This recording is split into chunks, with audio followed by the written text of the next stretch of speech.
Welcome to A Wayfinder's Guide to Life, a podcast for entrepreneurs and leaders who've checked all the boxes and still feel something deeper calling. This is a space for stories, soul, and walking the wild path home. I'm Mike Bursick, adventurer, entrepreneur, and founder of Wayfinders. Pack light, walk slow, we're heading into the unknown.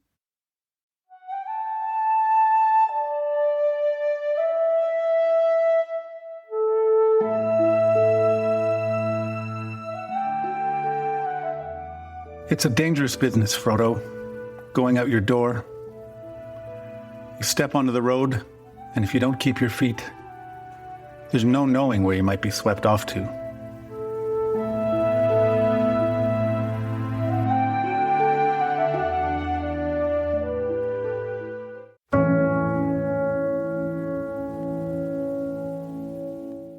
Welcome back to A Wayfinder's Guide to Life, a field guide to the wilderness between success and soul for my fellow entrepreneurs and leaders. In Season 1, we're exploring midlife through the lens of that age-old arc, the hero's journey, with each episode mapped to a different stage of the journey. Seen through this lens of transformation, the changes often brought on by midlife can be viewed as less of a crisis and more of, as Chip Conley likes to say, a chrysalis, even in the midst of great upheaval. In Episode 1, we talked about the call, that quiet ache, the restlessness that creeps in when outer success no longer satisfies something deeper. You begin to sense there's another life trying to make itself known. That call is often subtle, sometimes inconvenient, but it doesn't go away. Then in Episode 2, we looked at the resistance, the ways we try to pretend we didn't hear it. We rationalize, we numb. We tell ourselves it's not the right time, that things aren't that bad. And yet, some part of us knows the truth. Eventually, pretending becomes harder than changing. If you haven't yet listened to those episodes or the show intro, I invite you to do so now. They're an important part of the lead up to the threshold. Which brings us here, the threshold.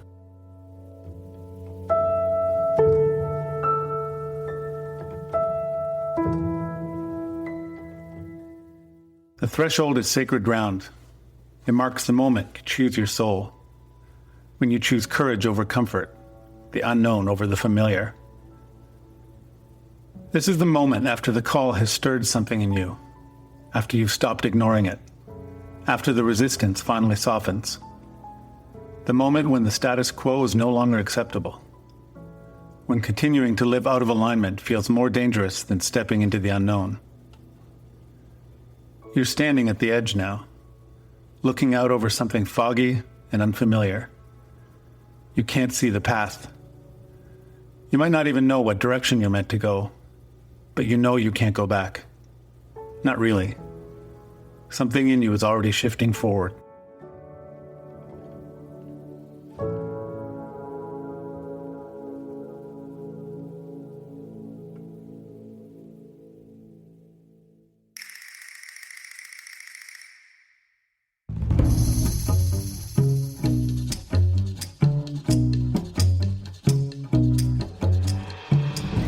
Sometimes this choice is made for us. We're pulled or pushed over the threshold. The breakdown of a marriage, getting fired or downsized. Your company goes bankrupt. Either way, a choice has been made. The old way is no longer viable. Something new and unfamiliar, and possibly frightening, is being born. In this episode, I'll talk about how we can more elegantly and effectively navigate this stage. The point where we have said no to status quo and yes to change, but are either terrified about what that means or have no idea where to go. Usually both. And this is where many of us mess things up. We assume this first step has to be something epic. Quit your job, sell all your belongings, move to Portugal and open a kombucha bar with someone named Luna. Sure, that's one way, but also maybe not. This isn't the time for big declarations or grand reinventions. That kind of pressure only feeds the fear. And fear, as Robert Heller said, is just excitement without breath. Thresholds ask for presence, for courage, and maybe a bit of weirdness. They ask for curiosity and openness, and for you to follow the breadcrumbs. Not because you know where they lead, but simply because you're curious. Because you're willing to feel something again. Even if that something is mild to severe embarrassment at your first ecstatic dance class. Here's a pro tip. If you don't feel at least 30% ridiculous, you might not be doing it right. One of our guiding principles for Wayfinder's adventures is have fun and be a little ridiculous. There are two reasons for this. One is that soul work can be heavy, and we need to balance it with lightness, or we risk getting too damn earnest about life. The second is that play and having fun are often the gateway to soul, to coming alive. The threshold is the time for small, soulful experiments, for listening, for play, for noticing what tugs at your curiosity and what stirs your body awake. But here's the truth. You don't need to see the whole path. You just need to take a step. One step. Even if it's tiny. Even if it makes no sense to anyone else. Even if it's the wrong one. Especially if it's the wrong one.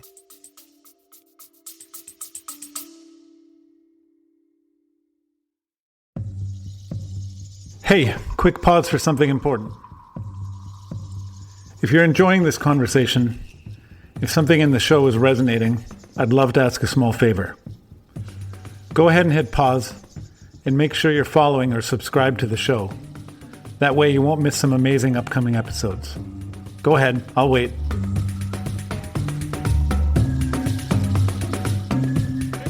Welcome back. If you're feeling generous, leaving a quick rating or review would mean the world. I know everyone asks for that, but here's why it matters. This podcast is for people standing at the same threshold you may be standing at now.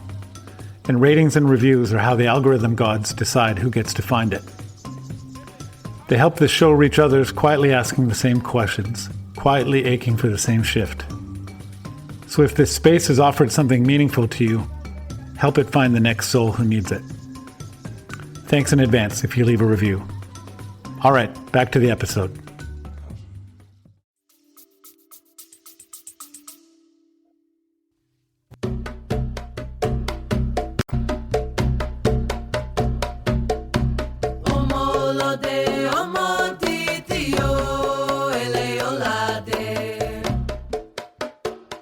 As Martin Luther King once said, you don't have to see the whole staircase, just take the first step.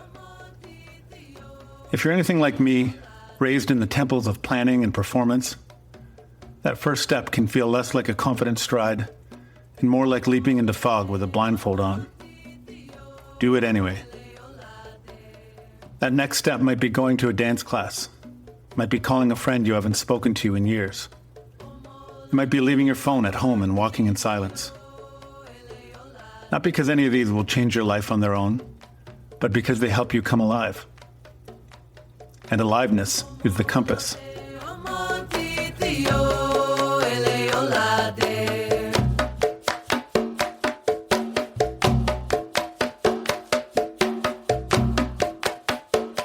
At the threshold, purpose isn't the goal. Aliveness is. Joy is. Movement is.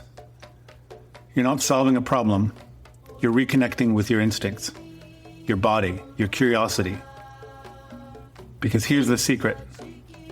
Joy is not a distraction. It's the doorway. Often, you realize it was a threshold when you look back. You notice how everything quietly changed after that moment. You chose soul over strategy, and life started reshaping around you.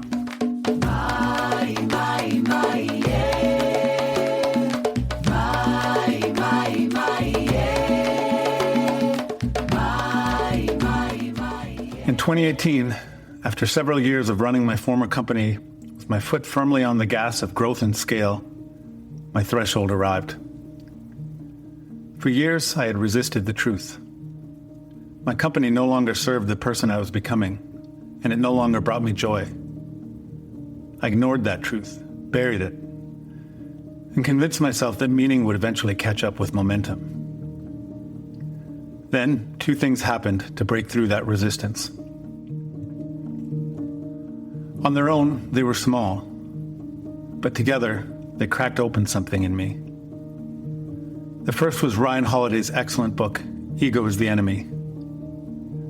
Every page felt like it had been written exclusively for me.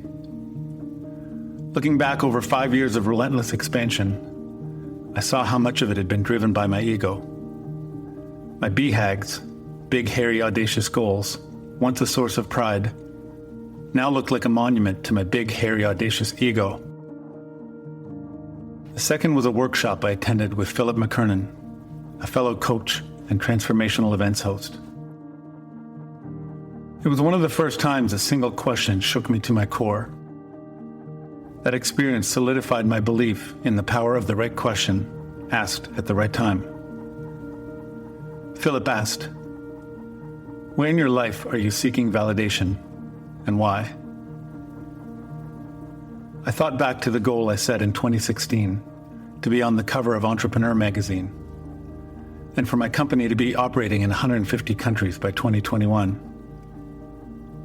Those goals had once felt bold and inspiring, but 2.5 years of hustle just left me drained. Viewed through the lens of that question, those ambitions took on a different shape. They looked like a quest for significance, a signal from the little boy inside me who still needed to hear that he was okay.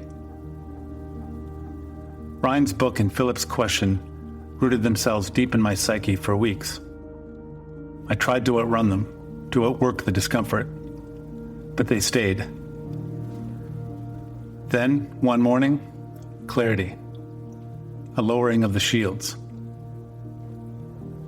I looked ahead to the future. We were well on our way to that 150-country milestone, 30 new countries in the last 6 months. I imagined the celebration, the applause, the moment of achievement. And then I saw what came next. Nothing. A void. The goal no longer sparked any sense of aliveness in me. The validation it promised felt paper thin. I even imagined that magazine cover, once a dream, now somehow empty.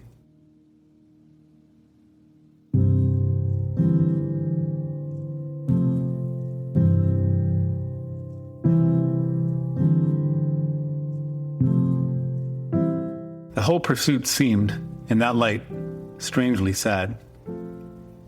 And in that moment I knew no amount of external validation could satisfy the longing I felt inside. And I saw that my company was not, and could never be, the path to that deeper fulfillment. That was the day I crossed the threshold. I let myself feel the weight of it all, the emptiness, the sadness, the clarity, and I made my choice. It was time to leave the company I had spent 21 years building, the child I had raised.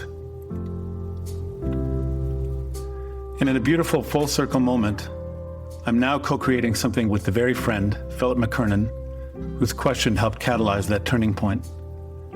We're about to announce a very special event in Iceland, happening in May of 2026, the theme of which will be resilience. If that stirs something in you, and you want to be among the first to know, join the waitlist. The link is in the show notes. There's a sacred quality to the threshold stage. It's quiet, tender. It can feel both exhilarating and disorienting, like standing on the edge of a forest and hearing something call from deep within the trees. You may not know where it leads, but you trust the pull more than the safety of staying still. We're not taught to do this. We're taught to wait for certainty, to plan, gather resources, and act when the plan is clear. But the soul doesn't speak in blueprints. It speaks in nudges, longings, the quiet voice that says, just try this. So here's your invitation this week. Not to change everything, but to try something. This week, Follow one breadcrumb, just one tiny little breadcrumb. Say yes to one experiment, something playful, something that sparks even the tiniest bit of joy.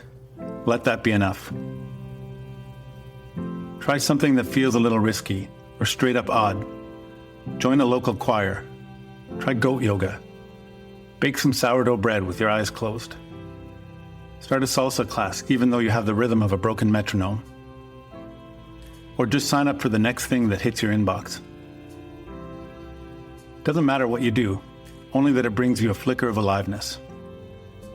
And then notice what it awakens in you. We're not taught to trust these moments. We're taught to wait until we have a 17-point plan, a certificate, and a motivational Spotify playlist. But the soul doesn't give TED Talks. It just keeps nudging, gently, persistently, until you say yes. Once it starts speaking to you, the soul can be annoying as fuck.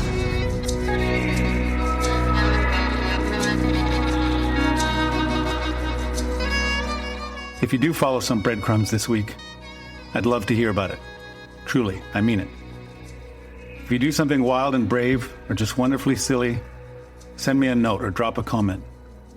I'd really love to hear. I'll close by leaving you with 3 journal prompts. Choose one that calls to you and see where it takes you. Or try all 3 if you have the space and inclination. Prompt number 1. What must you leave behind in order to move forward? Explore the spaces where joy is dimmed, where effort feels heavy, and where your inner voice is quietly nudging you to let go. Prompt number 2. Where are you seeking validation, and why?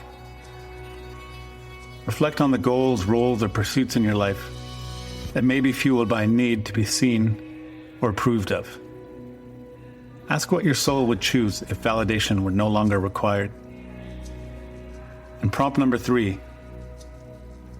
What does your next threshold moment ask of you? And are you willing to cross it before you feel fully ready? Consider what unknown path is quietly calling your name. Write about what stepping forward might look like, even if the way isn't yet clear. Thank you for walking with me today, and may your threshold carry you somewhere magical, alive, and true.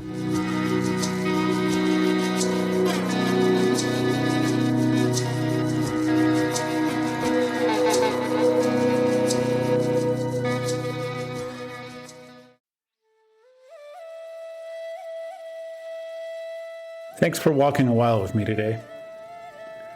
If this conversation stirred something in you, I'd be honored if you take a moment to leave a review in your podcast platform.